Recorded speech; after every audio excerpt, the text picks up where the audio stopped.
Bayangin hidup tenang sebagai orang modern tiba-tiba hancur dalam sekejap. Lalu saat membuka mata, kamu sudah berada di istana zaman kuno dengan identitas paling berbahaya yang bisa dibayangkan, Kasim palsu.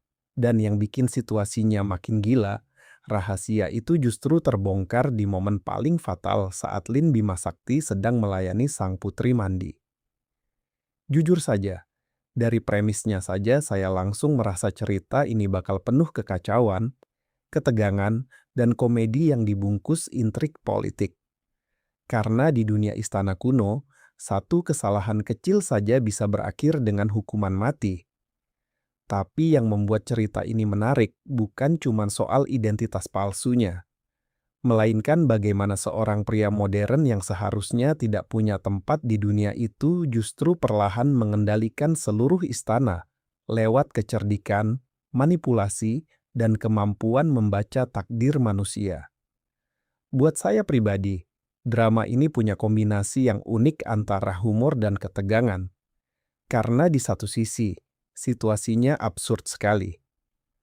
Seorang peramal dari abad 21 terjebak jadi Kasim palsu, bahkan mendapat julukan Raja Rebahan. Kedengarannya seperti cerita santai penuh lelucon, tapi di balik itu sebenarnya ada tekanan psikologis yang cukup menarik. Bima Sakti hidup setiap hari sambil mempertaruhkan nyawanya. Dia harus berpura-pura menjadi seseorang yang bukan dirinya, sambil terus menjaga rahasia terbesar yang bisa membuat kepalanya dipenggal kapan saja. Dan menurut saya, justru rasa takut itulah yang membuat karakter Bima Sakti terasa hidup. Dia bukan pahlawan sempurna yang langsung menguasai keadaan setelah pindah zaman. Di awal dia lebih seperti pria cerdas yang panik tapi cepat beradaptasi. Kadang nekat, kadang licik, kadang terlalu percaya diri. Tapi justru itu yang bikin dia menarik.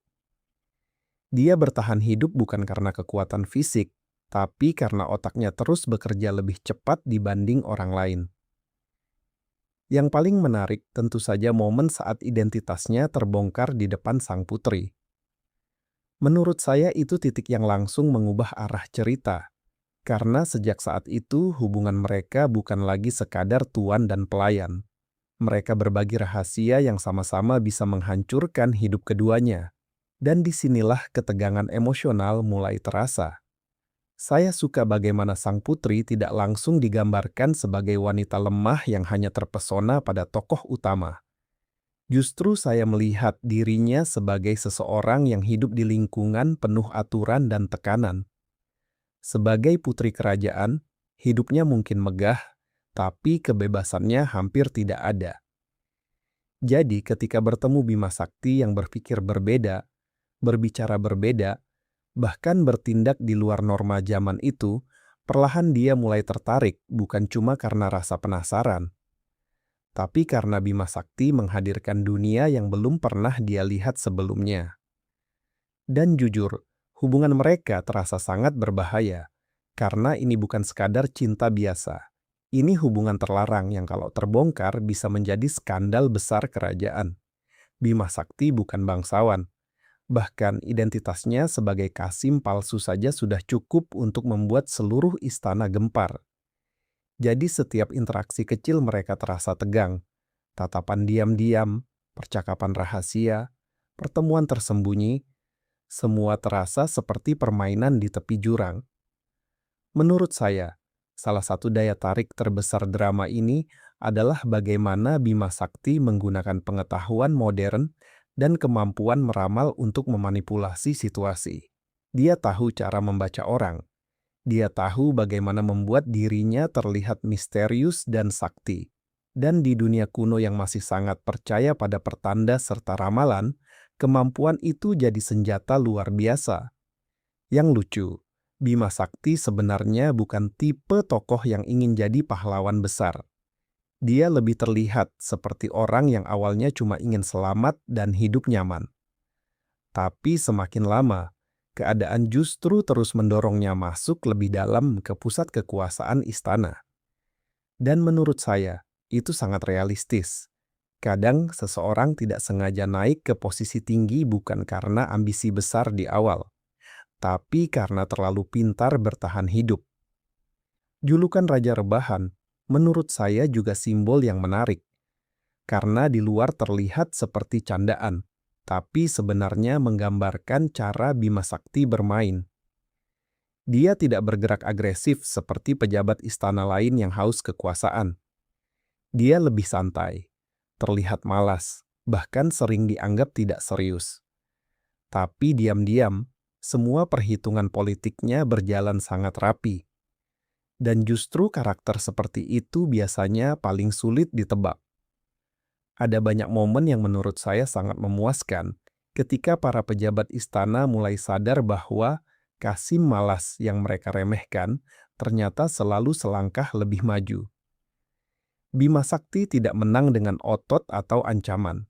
Dia menang lewat strategi, manipulasi informasi, dan pemahaman psikologi manusia. Itu yang membuat intriknya terasa lebih menarik. Saya juga suka bagaimana drama ini memperlihatkan sisi busuk dunia istana. Semua orang tersenyum di depan, tapi menyimpan pisau di belakang punggung, jabatan, kekuasaan, dan kedekatan dengan keluarga kerajaan jadi permainan yang sangat berbahaya. Dan di tengah dunia seperti itu, Bima Sakti justru terasa seperti elemen kaos yang tidak bisa diprediksi siapapun. Yang bikin hubungan romantisnya menarik adalah perubahan sang putri sendiri. Awalnya dia mungkin hanya penasaran atau terhibur oleh tingkah Bima Sakti yang aneh. Tapi perlahan dia mulai melihat sisi lain pria itu. Di balik sikap santainya, Bima Sakti sebenarnya terus mempertaruhkan hidup demi melindungi dirinya dan orang-orang yang dia pedulikan. Dan menurut saya, cinta mereka terasa kuat justru karena dibangun dari rasa percaya di tengah situasi yang penuh kebohongan. Sang putri tahu identitas asli Bima Sakti. Bima Sakti juga tahu betapa berbahayanya posisi sang putri di istana. Mereka sama-sama hidup dalam tekanan, jadi kedekatan mereka terasa lebih emosional dibanding sekadar romansa biasa. Tapi tentu saja, semakin tinggi posisi Bima Sakti di istana, semakin besar ancaman yang datang. Orang-orang mulai curiga, ramalan-ramalannya mulai dianggap terlalu akurat, pengaruhnya makin besar. Dan di titik itu saya merasa cerita mulai berubah dari komedi romantis menjadi permainan politik yang jauh lebih serius. Ada sesuatu yang menarik dari perkembangan karakter Bima Sakti. Di awal dia cuma ingin bertahan hidup dan mungkin menikmati hidup nyaman di istana. Tapi semakin lama, dia mulai terlibat secara emosional dengan dunia itu, terutama karena sang putri. Dan ketika seseorang mulai punya sesuatu yang ingin dilindungi, keputusan-keputusannya jadi jauh lebih berbahaya. Saya juga merasa drama ini diam-diam membahas tentang kekuasaan dan citra. Banyak pejabat istana terlihat terhormat, tapi sebenarnya korup dan licik. Sementara Bima Sakti yang hidup dengan identitas palsu justru kadang lebih tulus dibanding mereka semua. Itu ironis, tapi menarik. Ada beberapa adegan yang menurut saya terasa sangat sinematik. Saat Bima Sakti rebahan santai sambil terlihat seperti orang malas, padahal diam-diam sedang membaca arah politik istana. Saat sang putri harus menyembunyikan perasaannya di depan banyak orang. Atau ketika satu kesalahan kecil saja bisa membongkar identitas terbesar yang selama ini disembunyikan.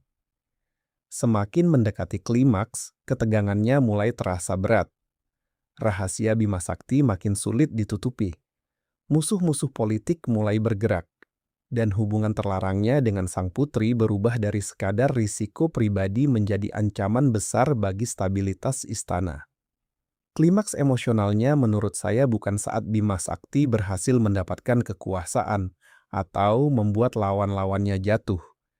Tapi saat dia harus memilih, tetap menjadi pria santai yang hanya ingin hidup nyaman, atau benar-benar mengambil posisi sebagai seseorang yang mampu mengubah arah kerajaan. Dan disitulah cerita ini terasa lebih dalam dari yang terlihat di awal. Karena di balik humor dan kekacauan, Sebenarnya ini cerita tentang identitas, tentang seseorang yang terus berpura-pura terlalu lama, sampai akhirnya harus menentukan siapa dirinya sebenarnya. Buat saya pribadi, yang membuat drama ini menarik adalah bagaimana karakter utamanya tidak pernah benar-benar menjadi pahlawan sempurna. Dia licik, manipulatif, suka mencari jalan mudah, bahkan kadang terlalu santai. Tapi justru itu yang membuat dirinya terasa manusiawi. Dia bertahan hidup dengan cara yang paling realistis menurut dirinya. Dan setelah memikirkan cerita ini cukup lama, saya jadi merasa ada satu pertanyaan menarik. Kalau kalian berada di posisi Bima Sakti, punya kemampuan melihat peluang dan memanipulasi keadaan di dunia penuh intrik seperti istana, apakah kalian akan tetap hidup santai demi keselamatan sendiri, atau perlahan ikut bermain sampai akhirnya haus kekuasaan juga?